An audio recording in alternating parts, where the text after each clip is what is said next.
We'll start by covering management of authentication. Obviously, authentication is a critical part of any secure Microsoft 365 deployment, and there are a number of important decisions to make when you're configuring your tenant. One option for Exchange Online authentication is to use basic authentication, which simply involves requiring the user to enter a username and password. However, in the current security climate, it's strongly recommended that you consider using modern authentication. This adds additional layers of security by enabling the use of multi-factor authentication, smart card authentication, certificate-based authentication, and so forth. If you choose modern authentication, you'll have to determine which additional verification methods you want to support.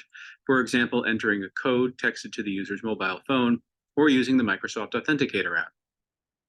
Along with configuring modern or basic authentication for Exchange Online, other things to consider for configuring authentication include configuring security defaults for Azure AD, which mandates multi-factor authentication tenant-wide, and establishing a password policy, specifying a number of days before user passwords expire and the number of days before a user is notified of imminent password expiration. In Azure AD, you can configure one or more authentication methods for scenarios where you want to require more than just a password. Your options include asking a user to provide a security key, use the Microsoft Authenticator app, enter a code that's texted to their phone, or use a temporary access pass, which is a time-limited passcode that an admin provides when a user has lost access to their primary authentication method. It's considered a best practice to configure more than one of these methods. Let's look at a few more features you can configure when managing authentication.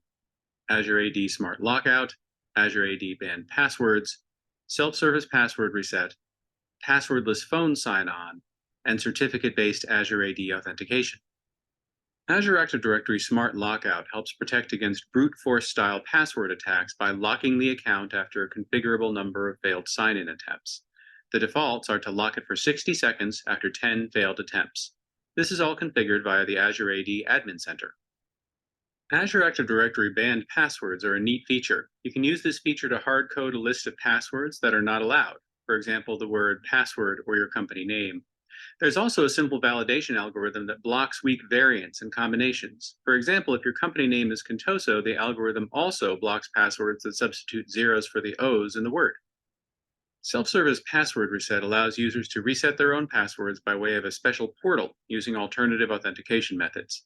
This is configured in Azure Active Directory Admin Center, and you can configure it so self-service password reset is available to none of your users, which is the default, certain groups of your users, or everyone in your organization. This is a great feature which makes users' lives easier while reducing the volume of help desk calls.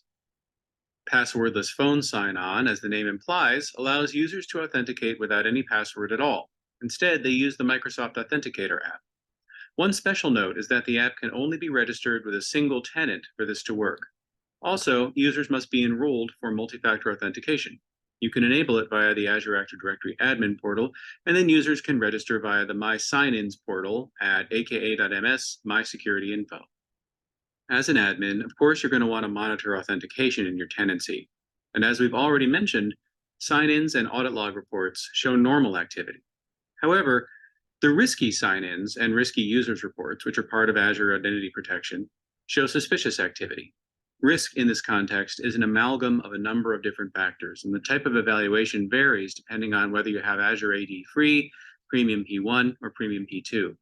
Also, the exact mechanism will evolve over time as Microsoft continues to respond to new online threats, but some common types of threats include things like atypical or impossible travel, password spray attacks, evidence that credentials have been leaked, or sign-in attempts from anonymous, malicious, or malware-associated IP addresses.